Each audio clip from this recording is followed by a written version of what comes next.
126 కీర్తన.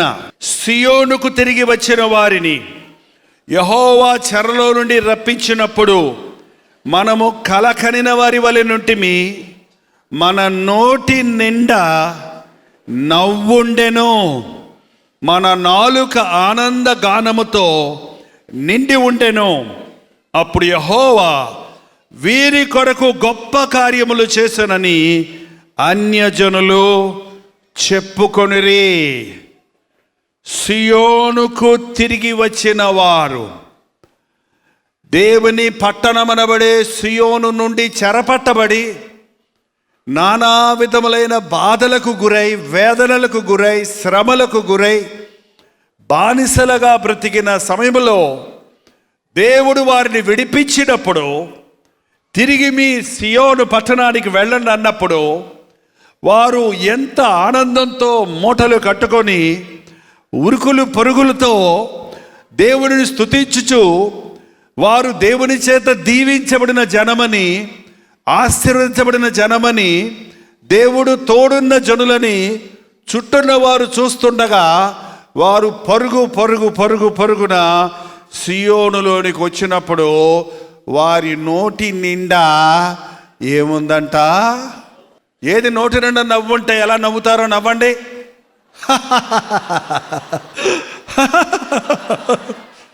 ఎంత కాలమైంది మనసారా నవ్వుకొని చెప్పండి. ఎంత కాలమైంది భార్యాభర్తలు ఇద్దరు ఒకరిని చూసి ఒకరు నవ్వుకొని చెప్పండి. ఇవాళ సాయంత్రం మీరు ఇంటికి వెళ్ళిన తర్వాత చేయాల్సిన మొదటి పని, భార్యను చూసి భర్త, భర్తను చూసి భార్య పగలబడి నవ్వాలి. ఎంత సన్నగా ఉన్నవాళ్ళు ఎంత లాభం అయిపోయామండి. పెళ్లి రోజు ఎట్టున్నావు, ఇప్పుడు ఇంత అయిపోయామండి. ఎంతకాలమైంది భార్యాభర్తలు నవ్వుకొని? ఎప్పుడు చూసినా సీరియస్గా ముఖాలు ముడుచుకుపోయి ఉంటాయి. ముఖం అరుచుకుంటారు, కసురుకుంటారు, ఇసుక్కుంటారు. దేవుడు విడిపించిన జనుల మధ్య ఏముండాలి? సంతోషం ఉండాలి. హృదయంలో ఉన్న సంతోషం ముఖములో బయటపడుతుంది, మన క్రియల్లో, చేతల్లో, మాటల్లో వెల్లడి అవుతుంది. వారి నోటి నిండా నవ్వు ఉండెను, మన నాలుక ఆనందగానముతో నిండి ఉండెను. ఇవాళ కావాలనే పాటలు ఎక్కువ పాడించారు. నేను ప్రసంగం ఎక్కువ చేయదలుచుకోవాలా, ఎందుకంటే నాలుకలో ఏముంటుందంట? నాలుక నిండా ఆనంద గానం ఉంటుంది. అసలు ఈ క్రైస్తవుడు పాడుతూనే బ్రతకాలటండి. ఎలా బ్రతకాలట చూడండి. కొలసీలకు రాసిన పత్రిక 3వ అధ్యాయం 16వ వచనం. సంగీతములతోనూ కీర్తనలతోనూ ఆత్మ సంబంధమైన పద్యములతోనూ ఒకనికొకడు బోధించుచు, బుద్ధి చెప్పుచు, కృపాసహితముగా మీ హృదయములలో దేవుని గురించిన గానము చేయుచు, సమస్త విధములైన జ్ఞానముతో క్రీస్తు వాక్యము మీలో సమృద్ధిగా నివసింపనీయుడి. సంగీతములతో, కీర్తనలతో, ఆత్మ సంబంధమైన పద్యములతో. మన భారతదేశం పద్యాలకు పుట్టినిల్లండి. కవితలు, పద్యాలు, కీర్తనలు, సంగీతాలు, దేవుని వాక్యాన్ని సంగీతంగా చేసి దాన్ని ఆలాపిస్తే అనేక హృదయాలకు కదలిక వస్తుంది. అందుకే నేను చెప్తున్నాను, మీ ఇళ్లల్లో దేవుని సంగీతాలు వెళ్ళనివ్వండి. చికాగ్గా ఉన్నప్పుడు ఒక చక్కటి పాట వింటే, సమయానికి అనుకూలమైన పాట వింటే, మనం బాధలో ఉన్నప్పుడు ఓదార్చే పాటలు ఉన్నాయి, మనం సంతోషంగా ఉన్నప్పుడు ఉత్సాహపరిచే పాటలు ఉన్నాయి, మనం మత్తులో ఉన్నప్పుడు మత్తు విడిపించే పాటలు ఉన్నాయి, మనం నిర్లక్ష్యంగా ఉన్నప్పుడు భారాన్ని కలుగజేసే పాటలు ఉన్నాయి. పద్యాలు, కీర్తనలు, సంగీతములతో మీరు ఒకరికొకరు బుద్ధి చెప్పుకోండి. యవ్వనస్తుల్ని పట్టుకోవాలంటే వారిని ఆకర్షించేది సంగీతం. ఆ సంగీతం సరైన సంగీతం లేని మూలాన అనేకమైన సాతాను సంబంధమైన సంగీతాలతో మనుషులు మోసపోతున్నారు, నష్టపోతున్నారు.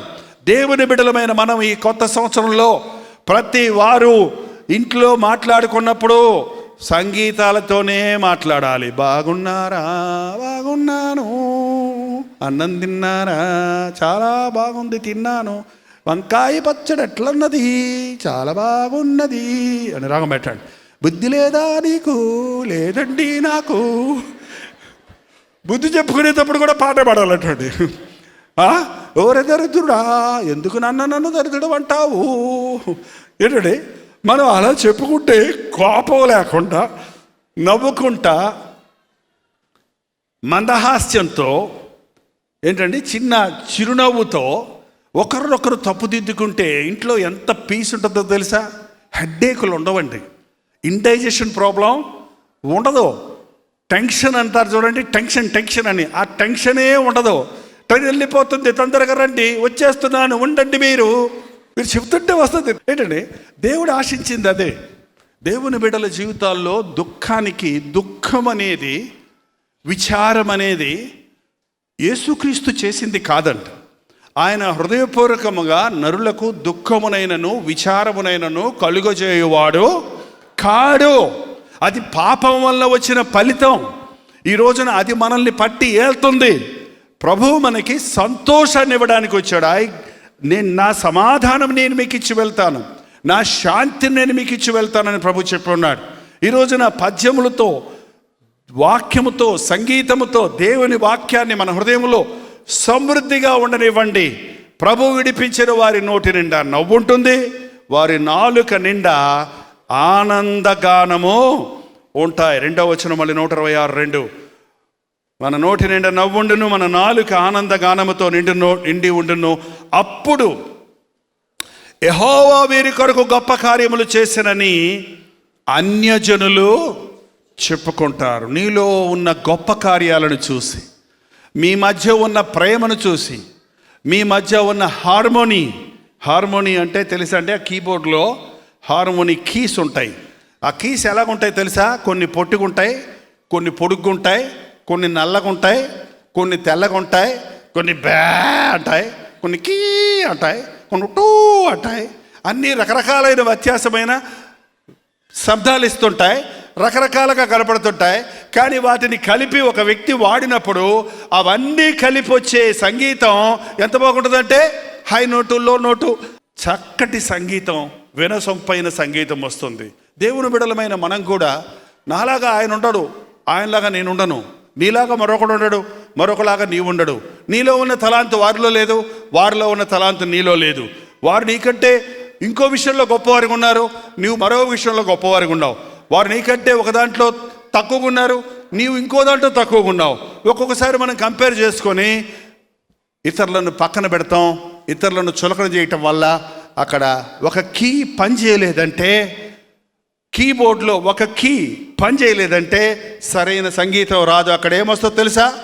అపశృతి వస్తుంది. ఏమొస్తుంది అక్కడ? అపశృతి.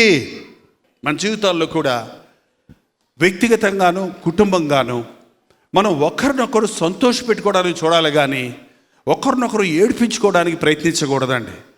ఎప్పుడు ఇతరులను బాధ పెట్టవలసి వచ్చినప్పుడు ఆ బాధ ఏదో నీవు అనుభవించి అవతల వారిని క్రీస్తునామంలో సంతోష పెట్టాలి అన్న మనసు మనం ఉన్న రోజున సమాధానంతో వర్ధిల్లుతాం.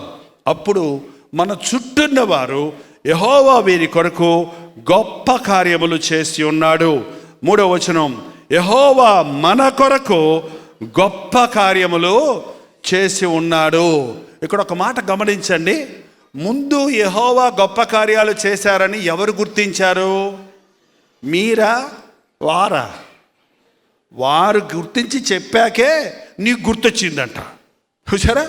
మనం చాలాసార్లు ఏసీలోనే ఉన్నోడికి ఎండ బాధ తెలుసా? ఆ వేడిలో ఎండలు లోపలికి రాగానే ఏసీ రూమ్లోకి రాగానే ఎలా అనిపిస్తుంది చెప్పండి? అబ్బా, దేవుడు మనకు గొప్ప కార్యాలు చేశాడు. ఇప్పుడు ఇందాక విప్పి చూపిస్తే, చెప్పుకుంటే, వివరిస్తే ఎంతమందికి వివాహాలు జరిగాయో, ఎంతమందికి బిడ్డలు పుట్టారో, ఎంతమంది గృహాలు కట్టుకున్నారో, ఎంతమందికి ఉద్యోగాలు వచ్చాయో, ఎంతమంది యాక్సిడెంట్ల నుంచి తప్పించబడ్డారో అన్నప్పుడు నాకే ఆశ్చర్యం వేసింది. దేవుడు ఎన్ని రీతులుగా మనల్ని తప్పిస్తున్నాడు, కాపాడుతున్నాడు. 4వ వచనం చూస్తే, మనము సంతోషభరితులమైతిమి. మనము చెప్పండి, దేవుని బిడ్డలు సంతోషంగా ఉంటే నీ ముఖంలో సంతోషం ఉంటే, నీ జీవితంలో ఆనందం ఉంటే, నీ చుట్టూన్న వాళ్ళు నీ దగ్గరకు వచ్చి వాడు ఏంటో ఎప్పుడు హ్యాపీగా ఉంటాడు, వాడికి ఏంటి ఎప్పుడు చీకు చింతలేదు, ఆమెకి ఎప్పుడు చూసినా భర్త తిట్టినప్పుడు కూడా అంత ఆనందంగా ఉంటుంది ఏంటి, ఎక్కడ చూడలేదు నేను ప్రపంచంలో, ముక్కదేంటి మొలగదేంటి మూతి ముడవదేంటి అని అన్నారమ్మా ఎప్పుడన్నా నిన్న ఎవరన్నా అన్నారమ్మా? ముట్టుకుంటే ముడుచుకుపోతారు కొంతమంది. ఏమనకరోయ్ గొడవ వస్తుంది, లేనిపోని గొడవ. మీరు తల్లులు అలా ఉంటే మీ పిల్లలు ఎలా తయారవుతారు తెలుసా? అలాగే తయారవుతారు. ఎలా తయారవుతారండి? మీ గుణగణాలే పిల్లల్లోనికి వస్తాయి. అందుకనే పిల్లలు కలిగిన వారు మరింత జాగ్రత్తగా ఉండండి. యేసుక్రీస్తు నమ్మిన వారి జీవితాలలో సంతోషం ఉంటుంది.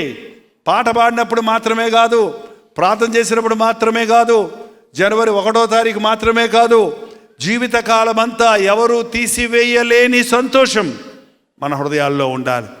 ఇంకో మాట ఉంది చూడండి, దక్షిణ దేశములో ప్రవాహములు పారునట్లుగా యెహోవా చెరపట్టబడిన వారిని రప్పించుము. ప్రవాహములు పారునట్లుగా గలగల గలగల గలగల గలగ ప్రవాహం పారటం మీరు ఎప్పుడన్నా చూసారండి? నీళ్లు పారటం గడగడగడగడగడ వెళ్ళిపోతున్నట్టుగా. చెరపట్టబడిన గుంపులు గుంపులు గుంపులు గుంపులు జనులట ఒక చీమల పొట్టలో నుంచి చీమలు గడగడగడగడ పోతాడే చూసారా?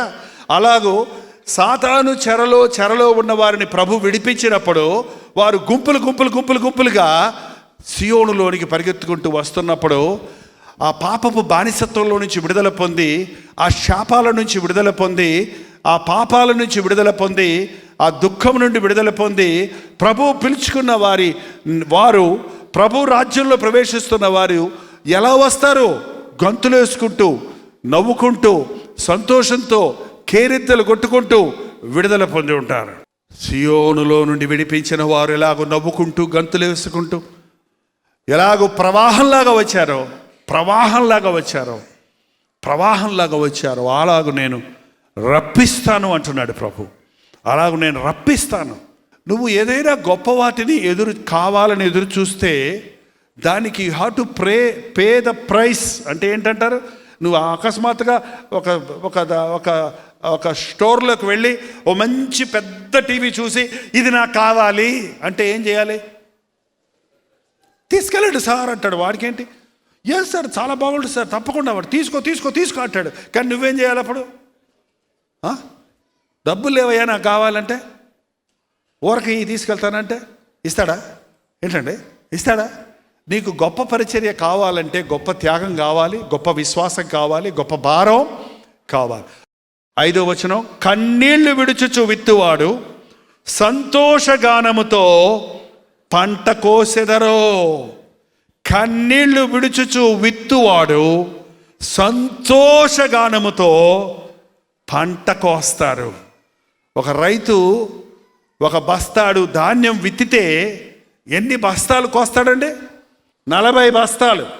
ఒక బస్తా విత్తితే ఎంత వస్తుందట? ఎండలో పాపం చొక్కా లేకుండా ఆ ఎండలో నిలబడి ఆ బురదలో నడుస్తూ ఆ బస్తాడు బియ్యం విత్తుకుంటూ పోతే అది మట్టిలో కూరుకుపోతుంటే అయ్యో మట్టిలో పడిపోయినాయే, అయ్యో వేస్ట్ అయిపోయిందే, అయ్యో ఈ గింజలు చచ్చిపోయినాయే. చచ్చిపోయిన గింజ ఏమవుతుందంటే మొలుచుకుంటూ వచ్చి పంట పండినప్పుడు 40 బస్తాల పంట, అంతకంటే ఎక్కువ పంట, 2 పంటలు పండిస్తారు కొందరు. అంత పంటను దేవుడు ఇస్తున్నాడు. గింజలు తీసుకెళ్ళి తోవ పక్కన విసిరేస్తే పక్షులు చెట్టుకుపోతాయంట. ఏంటంటే ముళ్ళ తుప్పలు విసిరేస్తే అవన్నీ ముళ్ళ తుప్పలు అణిచివేస్తాయండి. ఎక్కడ నీ ఇన్వెస్ట్మెంట్? కన్నీటితో విత్తువాడు సంతోషముతో పంట కోస్తాడు. పిడికెడు విత్తనములు చేత పట్టుకొని, చదవండి, ఏడ్చుచు విత్తువాడు సంతోషగానము చేయుచు మోసుకొని వచ్చును. ఈరోజు ఈ కొత్త సంవత్సరం మీ చేతిలో ఉన్న దానిని, మీకిచ్చిన ఆదాయాన్ని, మీకిచ్చిన రాబడిని, దేవునికి చెందవలసినవి దేవునికి నమ్మకంగా ఇవ్వండి. కోల్గేట్ పేస్ట్ ఎంతమందికి తెలుసో చేయి చూపించండి.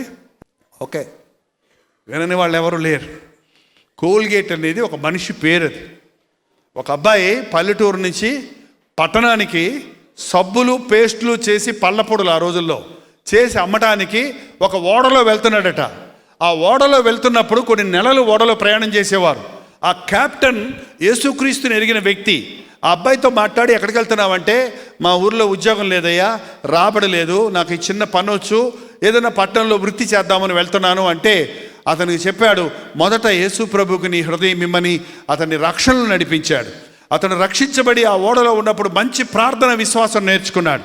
ఓడ దిగేటప్పుడు ఆ నావికుడు చెప్పాడు, నీవు దేవుడి చేత ఆశీర్వదించబడుతున్నావు, నువ్వు వెళ్ళే చేసే పనులు సఫలమవుతాయి, నీ కార్యము ఆశీర్వదించబడుతుంది, కానీ ఒకటి మాత్రం గుర్తుపెట్టుకో, నీవు చేసే వ్యాపారం న్యాయమైందిగా ఉండనిమ్ము, నీవు చేసేటువంటి ఆ యొక్క పేస్టులు లేక ఆ సబ్బులు నాణ్యమైనవిగా ఉండనివ్వు, న్యాయమైనవిగా ఉండు, నాణ్యత కలిగి ఉండు, మరి ముఖ్యంగా నీ రాబడిలో 10వ భాగము దేవునికి నమ్మకంగా చెల్లించు. న్యాయంగా ఉండు, నాణ్యత కలిగిన వాటిని సిద్ధం చేయి, నమ్మకంగా ఉండి ఇచ్చే విషయంలో అని చెప్పి పంపించాడు. అతను ప్రారంభించాడు.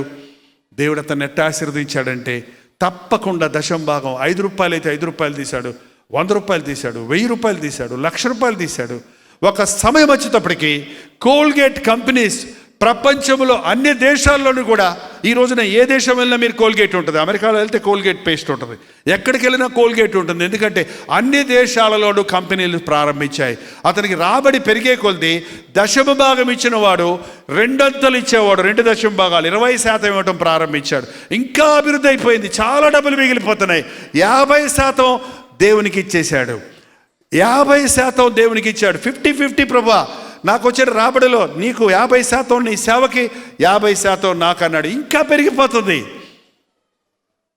ఒక సమయం వచ్చేటప్పటికి అన్నాడు, ప్రభా నేను 10% తీసుకుంటాను, 90% నీ సేవకి అన్నాడు.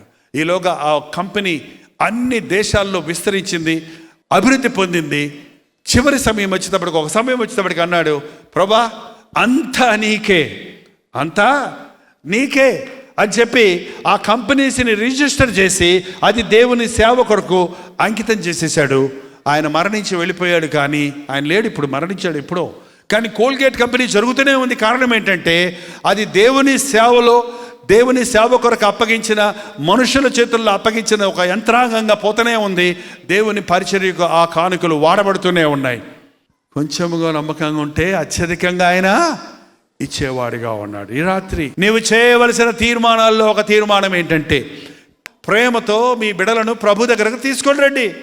ఎవరిని డిస్మిస్ చేయొద్దు, ఎవరు పనికిరాని చెప్పొద్దు, ఎవరిని భ్రష్టులని మనకు దేవుడు ఇవ్వలేదు. మన బిడ్డలను మరణం కోసం మనం కనలేదు, మరణం కోసం మన బిడ్డల్ని కనలేదు, మరణము కోసం మన బిడ్డల్ని కనలేదు, సాతానికి అప్పచెప్పడానికి మనకి దేవుడు బిడ్డల్ని ఇవ్వలేదు, నరకంలో కాలటానికి దేవుడు మనకు బిడ్డల్ని ఇవ్వలేదు. మన కుటుంబాలు మారాలి, మన బిడ్డలతో దేవుణ్ణి వెంబడించాలి, మన రక్త సంబంధులందరూ మారాలి, నా దేహ సంబంధులందరూ మారాలి, నా ఊరి వారందరూ మారాలి. ఆ ఆశ, ఆ భారం ఈ రోజుల్లో మన సంఘంలో తరిగిపోయిందండి. ప్రేమ చల్లారినప్పుడు ఆత్మల భారం పోతుంది, ప్రేమ చల్లారినప్పుడు ప్రభువుకి ఇచ్చే విషయంలో వెనకబడతాం. ఒక మాటలో చెప్పాలంటే ఈ కొత్త సంవత్సరంలో మనకు అత్యవసరమైంది ఏంటంటే ప్రేమ. ఏంటంటే ప్రేమ. ఏంటంటే ప్రేమ. ప్రేమ శాశ్వత కాలముండును, ప్రేమ అన్నిటిలో శ్రేష్టము, ప్రేమ శాశ్వత కాలముండును, ప్రేమ అన్నిటిలో శ్రేష్టము. మన 2 చేతులు ఎత్తి ప్రభు సన్నిధిలో ఆ కలువరి ప్రేమతో మా హృదయాలు నింపు నాయన, ఆశ్చర్యకరమైన ప్రేమతో మా హృదయాలు నింపు నాయన, మా కన్నీరు తుడువు నాయన, మా కరువును తీసివేయి ప్రభువా, మా శాపమును కొట్టివేయి నాయన. ఈ కొత్త సంవత్సరం ఒక్కరోజు కాదు, రాబో 365 రోజులు ఆనందించే రోజులుగా చేయి నాయన, ఆనందించే రోజులుగా చేయి ప్రభువా, సమృద్ధి కలిగిన దినములుగా చేయి నాయన. కీడు నుండి తప్పించబడే రోజులను మాకు దయచేయి నాయన. మాకు సంపదలు కాదు, ఆత్మల సంపద దయచేయి నాయన. మా దగ్గరున్న పిడికెడు గింజలు కన్నీటితో విత్తటానికి, విశ్వాసముతో విత్తటానికి, నీవిచ్చే ఆశీర్వాదముతో, సంతోషముతో పనులు కొయ్యడానికి, పనులు మోసుకొని వెళ్ళడానికి సహాయం చేయి. నోరు తెరిచి ప్రతి ఒక్కరూ ప్రార్థన చేద్దాం. ప్రార్థన. పరిశుద్ధుడా, ప్రేమగల తండ్రి, ఒక్కసారి మమ్మల్ని చూడయ్యా. ఇంకా ఏ కుటుంబంలో అయితే నవ్వు లేదో, సంతోషం లేదో, ఆనంద గీతాలతో, సంగీతాలతో నీతిమంతుల గుడారాలను దీవిస్తారన్న మాట లేదో, అట్టి వారి కుటుంబాల్లో ఉన్న అరుపులు, కేకలు తీసివేయన ఆయన, ఏడ్పులు, పెడబొబ్బులు తీసివేయన ఆయన, మా ఇళ్లల్లో తిరుగుబాటు స్వభావాలు లేకుండా చేయన ఆయన. భార్య భర్తల మధ్య సమాధానం దయచేయి తండ్రి. బిడ్డలు తల్లిదండ్రులకు లోబడుటకు సహాయం చేయి. కుటుంబాలు కట్టబడుటకు సహాయం చేయి నాయన. పెళ్ళిళ్ళ విషయంలో ఆగిపోయినవని విచారముతో ఉన్న వారి వివాహాలు ఈ సంవత్సరంలో జరగాలి. అద్భుతాలు చేసే దేవుడు అని నిరూపించు నాయన. ఇక నాకు బిడ్డలు పుట్టరా, నా గర్భము తెరవబడదా అని నిరుత్సాహంతో ఉన్న వారిని ఈ సమయంలో జ్ఞాపకం చేసుకో తండ్రి. నవ్వుండునట్లుగా సారా నవ్వనేలా. అవును, దేవుడు నీకు స్త్రీ ధర్మము ఊడిగిపోయినప్పటికీ, నీ గర్భములో థైరాయిడ్స్ ఉన్నప్పటికీ, నీవు గర్భము ధరించవని వైద్యులు చెప్పినప్పటికీ, నాకు అసాధ్యమైనది ఏదైనా కలదా అన్న దేవునికి సమస్తము సాధ్యమని విశ్వసించు. గర్భాన్ని తెరియువాడు ఆయనే, గర్భాన్ని మూయువాడు ఆయనే. దేవా, నీ గొప్ప కార్యాలు మా అందరి జీవితాల్లో జరగాలయ్యా. ఏ కొరతలు గత సంవత్సరంలో మాలో ఉన్నాయో, ఏ లోపాలు మా జీవితాల్లో ఉన్నాయో, ఏ అవసరతలు మా జీవితాల్లో మిగిలిపోయినవో, వాటన్నిటి నుంచి ఈరోజు మేము విడుదల పొంది వెళ్ళాలయ్యా. ఇదొక ఆనందకరమైన నిజమైన హ్యాపీ న్యూ ఇయర్గా మాకుండటానికి సహాయము చేయము. యేసు క్రీస్తు నామములో అడుగుచున్నాము తండ్రి, ఆమేన్.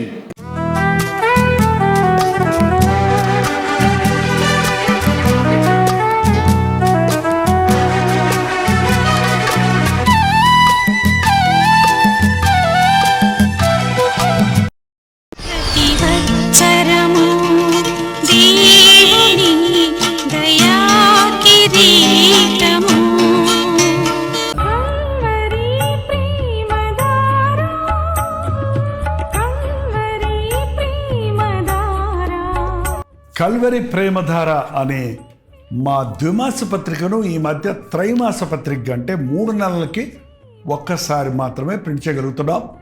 మరి గత 40 సంవత్సరాల పైబడి కొనసాగుతున్న ఈ పత్రికను ఆపు చేయటం ఇష్టం లేక దీన్ని త్రైమాస పత్రికగా మార్చున్నాం. మీరు కల్వరి ప్రేమధార పత్రికను చదువుతున్నారా? ఒక ఉచిత పత్రిక కావాలంటే ఇవ్వాలే మీ పేరు, చిరునామా, అడ్రస్తో పాటు ఇంటి నెంబర్తో పాటు క్లియర్గా పంపించండి. తప్పకుండా ఒక ఉచిత పత్రికను మీకు పంపిస్తాం.